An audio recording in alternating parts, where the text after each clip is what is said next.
1908 সালের 11ই অগস্ট কিংসফোর্ডে ধন্যে বসে যে বালককে বেত মারার হুকুম দিলেন ব্রিটিশ সরকার, তারই পক্ষে দাঁড়িয়ে ক্ষুদিরাম বসু ও প্রফুল্ল চাকি সাহেবের ফিটান গাড়ি লক্ষ্য করে বোমা চালালেন মুজফ্ফরপুরে।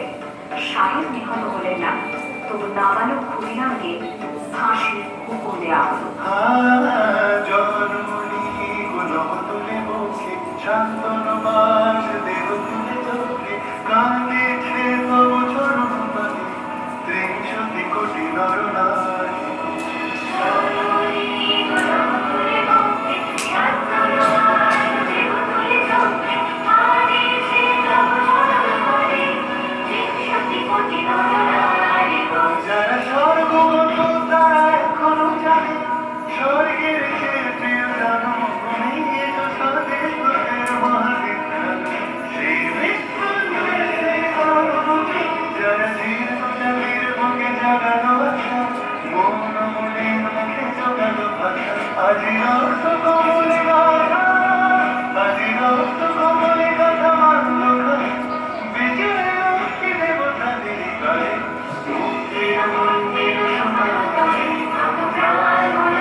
এপ্রিল 1918 মাস্টারদা সূর্য সেন ও তার 65 জন শিষ্য মিলে পরিকল্পনা করে চট্টগ্রামে ব্রিটিশ পুলিশের অস্ত্রাগার লুট করেন এবং তারপরে লুকিয়ে আশ্রয় নেন জালালাবাদ পাহাড়ে।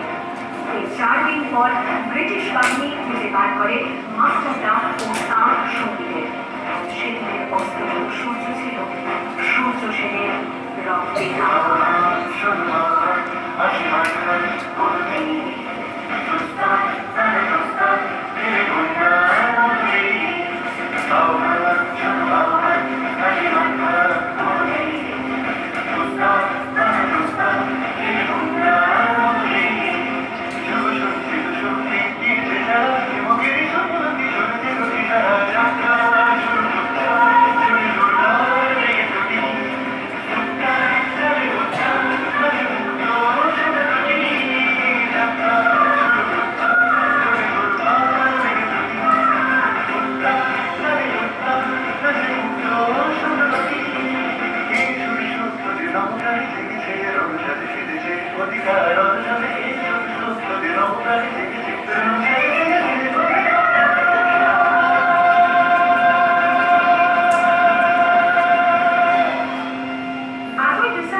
বাদল গুপ্ত, দীনেশ গুপ্ত সাহেবের পোশাকে ট্যাক্সি থেকে এসে নামলেন রাইটার্স বিল্ডিং এর সামনে।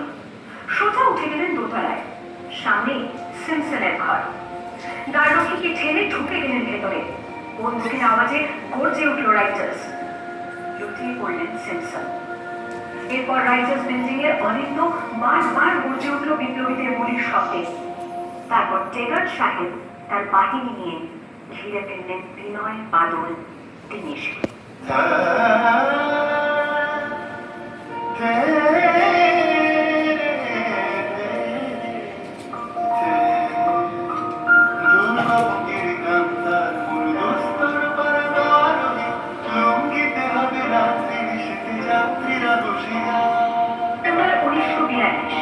তমলুকের মাটিতে কয়েক হাজার ভারতীয়কে নিয়ে যিনি পুলিশ স্টেশন ঘেরাও করা লক্ষ্যে এসেছিলেন, সেই সত্তরক্ষ মাতঙ্গিনী হাজরা পুলিশের নির্মম গুলি চালনা ও লাঠি চার্জ সত্ত্বেও তার হাতের পতাকাটি মাটিতে টুকে দেন।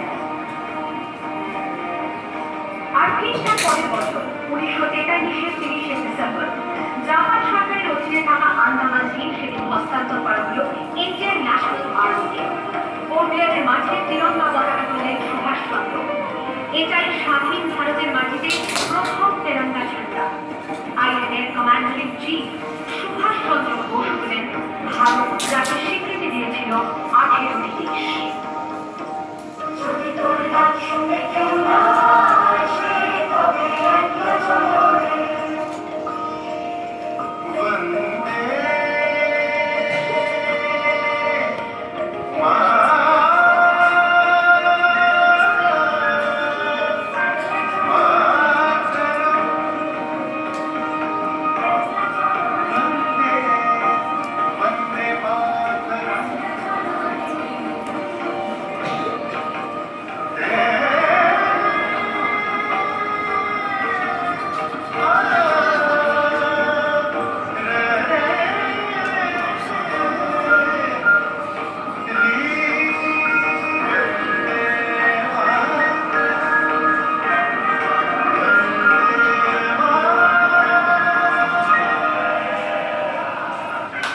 করছে